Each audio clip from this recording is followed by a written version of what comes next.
Good morning children. Kusum ma'am की online class में आपका स्वागत है। प्यारे बच्चों, आज हम 5th क्लास के विषय हिंदी की पाठ्य पुस्तक झिलमिल का पाठ 12 हार नहीं होती का अभ्यास सीखेंगे। तो देखिए, अभ्यास में है सबसे पहले आइए शब्दों के अर्थ जानें। तो बच्चों, हमें शब्दों के अर्थ का भी जरूर पता होना चाहिए, है ना। यहाँ पर पहला शब्द है हमारा अखरना। अखरना का मतलब क्या होता है पता है? बुरा लगना।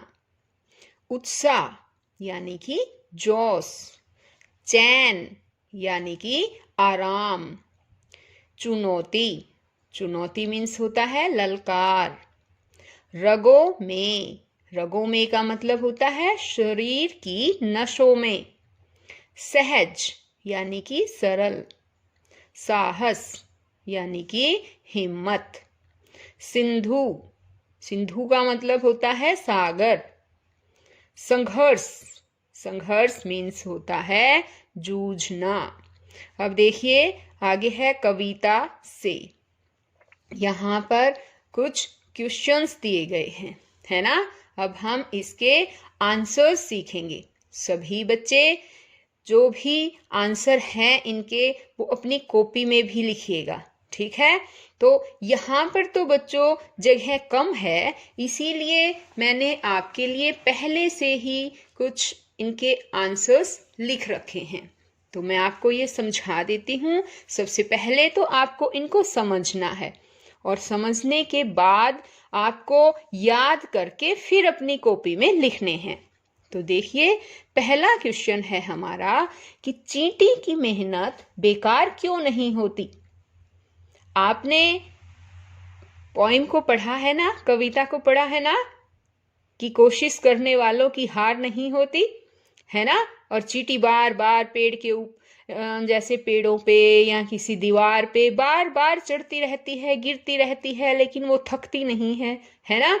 लेकिन बार बार मेहनत करती रहती है, इस तरह से पढ़ा ना आपने। तो यही सवाल अब किया गया है कि बताओ कि चींटी की मेहनत बेकार क्यों नहीं होती।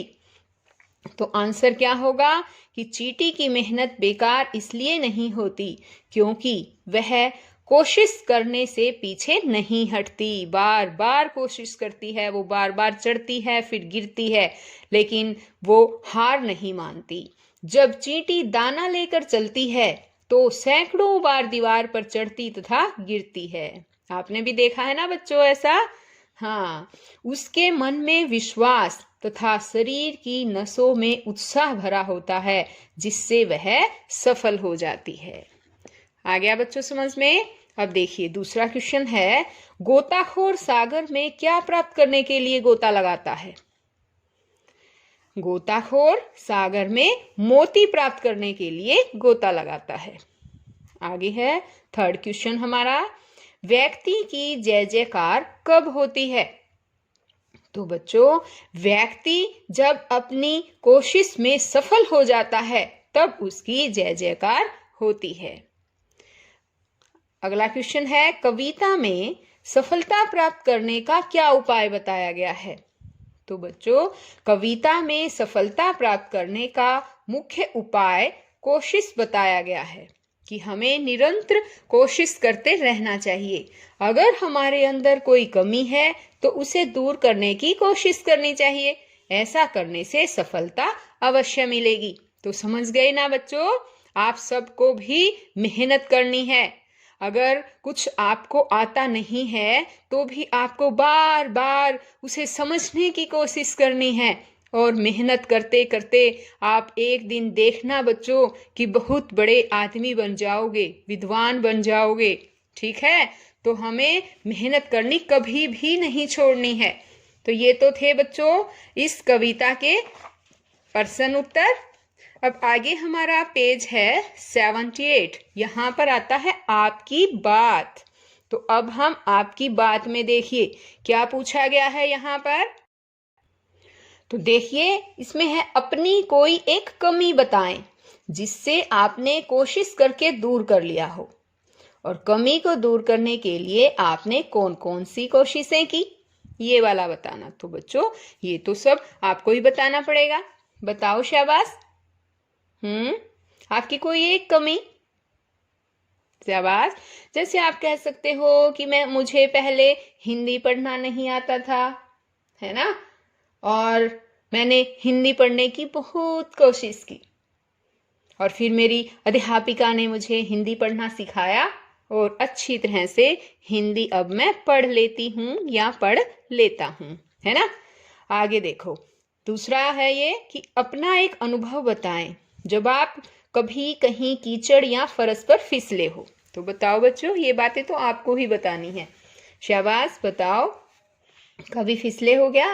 जरूर फिसले हो गए, है ना। स्कूल में हो सकता है, जब जा रहे हो, बारिश हो गई हो, कीचड़ हो, फिसल गए हो, है ना। देखो आगे क्वेश्चन है, आपको कभी ना कभी किसी चीज से डर महसूस हुआ होगा, आपने उस डर का सामना कैसे किया? तो बताओ बच्चों, आपको किस किस चीज से डर लगता है? कॉकरोच से, हाँ, कई बच्चों को छिपकली से भी बहुत ज्यादा डर लगता है ना। तो आप यहाँ पर ये बातें डिस्कस जरूर करना बच्चों। आगे है, चिटियां लाइन में चलती है, आप कब कब लाइन में चलते हैं? तो बताओ बच्चों, आप कब कब लाइन में चलते हैं? चींटियां चलती ना, लाइन में चलते हुए देखी होगी, जहां पर भी एक दो चींटियां हम देखते हैं, 1-2 मिनट के बाद ही देखते कि पूरी की पूरी लाइन चींटियों की लगी हुई मिलती है। हाँ तो बच्चों, आप जब स्कूल में जाते हो, है ना, प्रार्थना सभा के लिए कक्षा से बाहर जाते हो तो लाइन में चलते हो, है ना, और प्रार्थना से जब वापस कक्षा में जाते हो तब भी आप लाइन में चलते हो, और कभी कहीं पर जुलूस निकाला जाता है तब भी आप लाइन में चलते हो, है ना। हाँ, तो ये सब बातें आप खुद भी मुझे बताना, ठीक है। अब आगे आ गया हमारा कविता से आगे। कविता से आगे का आया है बच्चों कि नन्ही चींटी कौन कौन से दाने लेकर चलती है, आपने उसे दाने उठाते हुए कब कब देखा, चर्चा करें। तो बताओ कौन कौन से दाने लेकर चलती है। यहाँ पर तो मैंने पहले वैसे लिख दिए, है ना, अब लिखती तो थोड़ी वीडियो लंबी हो सकती थी, इसलिए मैंने ये पहले लिख रखे हैं। चीनी लेकर चलती है, देखा ना, चीनी के दाने हैं, गेहूं है, चावल है, दाल है, किसी भी चीज का दाना मिल जाए, चिड़िया ये जो चींटी है उसे झट से उठाकर चलती रहती है ना। आगे है हमारा क्वेश्चन, नन्ही चींटी जब दाना लेकर चलती है तब वो कहाँ जाती है, अपने साथियों के साथ मिलकर चर्चा करें। तो बच्चों, वह किसी दीवार पर या ऊंची जगह पर चढ़ती है, वह दानों को अपने साथियों तक ले जाती है। आगे ये देखिए, चढ़ती दीवारों पर 100 बार फिसलती है, चींटी दीवार पर चढ़ सकती है। नीचे कुछ जीवों के चित्र दिए गए हैं, बताइए इनमें से कौन से जीव कमरे की दीवार पर चढ़ सकते हैं। तो इस तस्वीर को सभी बच्चे ध्यान से देखो बच्चों, बताओ, शाबाश। हाँ तो बच्चों देखो, सांप भी दीवार पे चढ़ सकता है ना। छिपकली तो सारा दिन दीवार पे चढ़ती रहती है। चूहों को भी कभी कभी देखा है दीवार पर चढ़ते हुए, है ना। और बिल्ली, आप बताओ, बिल्ली चढ़ती है क्या? ऐसे प्लेन दीवार होती है ना तो उस पे छलांग मारकर तो चढ़ जाती है, लेकिन वैसे बिल्ली दीवार पे नहीं चढ़ती। और ये बताओ, गिरगिट है ना, ये बताओ ये चढ़ता है क्या? ये भी चढ़ जाता है। और ये मक्खी भी चढ़ जाती है। और ये गिलहरी भी दीवार पे चढ़ती है। और बंदर, बताओ, शाबाश। वैसे बंदर प्लेन दीवार पे नहीं चढ़ सकता, है ना। और ये बताओ, मकड़ी भी दीवार पे चढ़ती है, ये तो आसानी से, सबसे ज्यादा आसानी से तो यही चढ़ती रहती है ना, सारा दिन। और ये कुत्ता नहीं चढ़ सकता, गाय भी दीवार पर कभी नहीं चढ़ सकती, और बकरी भी नहीं चढ़ती। तो बच्चों, अब है हमारा पेज नंबर 79। देखिए, भाषा की बात, अब आती है भाषा की बात। इसमें हमारी व्याकरण आ जाती है बच्चों। यहाँ है हमारा, आखिर उसकी मेहनत बेकार नहीं होती। इस वाक्य में बेकार शब्द में बे उपसर्ग लगा है। ये देखो, बे है ना, बे, कार के साथ बे उपसर्ग। उपसर्ग क्या होता है पता है आपको? उपसर्ग का मतलब होता है आगे लगने वाला शब्द। कुछ शब्द ऐसे होते हैं जो किसी शब्द से आगे लगकर और उसका मीनिंग चेंज कर देते हैं, उपसर्ग होते हैं आगे लगने वाले शब्द, ठीक है। और ऐसे ही दिए गए उपसर्गों में से दो दो शब्द बनाएं। तो देखिए, जैसे ये बे, बे उपसर्ग है, इसके बाद हमने खबर लगा दिया तो ये बन गया बेखबर, और बेरोजगार लगा दिया तो बन गया बेरोजगार, ठीक। अनु, अब अनु लगा दिया, अनुमान, अनुशासन। इस तरह से हमें शब्दों को बनाना है, उपसर्ग से दो दो शब्द बनाने हैं। ये है वी के पीछे हमने लगा दिया विकार, विशेष, 4 लगा देंगे तो बन जाएगा विचार, ठीक है। उपकार, उपहार, उपदेश, इस तरह से हम बना सकते हैं। सुविचार, सुअवसर, सुकर्म, सुयोग्य, इस टाइप से बच्चों हम नए नए शब्द बना सकते हैं।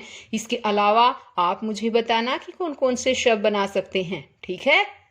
आगे देखिए, चींटी दाना लेकर चलती है। इस वाक्य में चलने का काम चींटी ने किया है, इसलिए यह एक कर्ता है। तो यहाँ कर्ता के बारे में समझो बच्चों आप। आज इस वीडियो में मैं कर्ता के बारे में भी बताऊंगी, उपसर्ग के बारे में बताया ना मैंने, अब मैं कर्ता के बारे में बताती हूँ। कर्ता क्या होता है? कर्ता का मतलब होता है काम को करने वाला, जो काम को करता है। तो चींटी दाना लेकर चलती है, ये आप वाक्य को देखो तो बताओ इसमें काम कौन कर रहा है, यानी दाना लेकर कौन चल रहा है? चींटी। तो चींटी हमारा कर्ता है, कर्ता यानी कि काम को करने वाला है, ठीक है। अब कहता है कि नीचे कुछ वाक्य दिए गए हैं, इनमें से कर्ता छांट कर लिखें। तो यहां पर हमें कर्ता छांट कर लिखना है। अब बहुत ही आसानी से बता सकते हो ना आप, बताओ शाबाश। राजीव मीठे आम खाता है, इसमें कर्ता कौन है भाई बताओ? मीठे है, आम है, खाता है, राजीव है या है? क्या है, कर्ता कौन है? हाँ शाबाश, राजीव। क्यों है पता है ना, यानी आम कौन खा रहा है, काम कौन कर रहा है, किसके द्वारा काम किया जा रहा है? राजीव के द्वारा। तो राजीव हमारा कर्ता है। बच्चा गेंद से खेल रहा है, इसमें बताओ कर्ता कौन है? हाँ बच्चा, शाबाश। गेंद से कौन खेल रहा है, किसके द्वारा कार्य किया जा रहा है भाई? बच्चे के द्वारा। तो बच्चा काम को करने वाला है, इसलिए बच्चा हमारा कर्ता है, करने वाला। आगे देखो, बंदर पेड़ पर उछल कूद कर रहा है, यहाँ बताओ शाबाश। बंदर, वेरी गुड, बहुत इंटेलिजेंट बच्चे हो आप तो। यहाँ है कोमल अपने भाई की पुस्तक पढ़ती है। तो बताओ बच्चों, कोमल अपने भाई की पुस्तक पढ़ती है, बताओ इसमें अपने भाई की है, पुस्तक है या कोमल है? कर्ता कौन है? पुस्तक कौन पढ़ रहा है बच्चों? कोमल पढ़ रही है ना। तो कोमल यहाँ पर कर्ता है, कोमल। अब आगे है यह भी करें। नीचे कुछ शब्द और चित्र दिए गए हैं, इनकी सहायता से कहानी को पूरा करें। तो देखो बच्चों, एक इंटरेस्टिंग सी मजेदार कहानी दे रखी है, सभी बच्चे ध्यान से सुनो इसको। देखो यहाँ पर कुछ शब्द हैं और उनके साथ चित्र दे रखे हैं, ठीक है। उन शब्दों की जगह पर चित्र दे रखे हैं, और ये चित्र जो है हमें शब्दों में जोड़कर फिर हमें कहानी को पूरा करना है। ये किस चीज का है चित्र बताओ? पेड़। ये किस चीज का है? चिड़िया। और ये आग है ना, और ये जानवरों का है बच्चों, है ना। पशु हैं, पक्षी हैं। पशु, ये पशु है, ये पक्षी है ना। इस तरह से आपको अपनी ये जो है कहानी पूरी करनी है। चलो बताओ अब किस तरह से होगी ये कहानी, शाबाश। किसी पेड़ पर एक चिड़िया रहती थी। एक दिन जंगल में आग लग गई, सभी यहाँ बताओ शाबाश क्या आएगा? पशु पक्षी। दोनों दिख रहे हैं ना इसमें। पशु पक्षी अपनी जान बचाने के लिए इधर उधर भागने लगे। तभी चिड़िया अपनी चोंच में पानी लेकर आई और आग बुझाने लगी। यह देख सभी, ये बताओ शाबाश, यहाँ पर क्या आएगा? पशु पक्षी। दोनों ही है ना इसमें भी। पशु पक्षी उसका मजाक उड़ाने लगे। फिर भी चिड़िया ने हार नहीं मानी और अपना काम करती रही। पूरा दिन बीत गया। चिड़िया की कोशिश में कोई कमी नहीं आई। चिड़िया की इस कोशिश को देखकर सभी पशु पक्षियों का हौसला भी बढ़ गया। यहाँ देखो पशु पक्षियों आएगा, जो हमारा वाक्य होता है उसी के अकॉर्डिंग हमें चलना पड़ता है। पशु पक्षियों का हौसला भी बढ़ गया। देखते देखते सभी ने, यहाँ ये बताओ क्या है? जंगल की आग को बुझा दिया। तो बच्चों, आज का लेसन यहीं तक। अगर आपको मेरा पढ़ाना अच्छा लगा हो, आपको मेरी वीडियो अच्छी लगी हो, तो प्लीज इसे लाइक जरूर कीजिएगा। और मेरे चैनल ऑनलाइन स्टडी हब को अभी तक आपने अगर सब्सक्राइब नहीं किया है तो प्लीज इसे सब्सक्राइब भी कीजिए और साथ में दी गई घंटी को जरूर दबाइए, ताकि मेरी आने वाली हर वीडियो सबसे पहले आप देख पाएं। तो बच्चों, इसी तरह से नई नई वीडियो के साथ हम फिर मिलेंगे नेक्स्ट वीडियो में। तब तक के लिए बाय।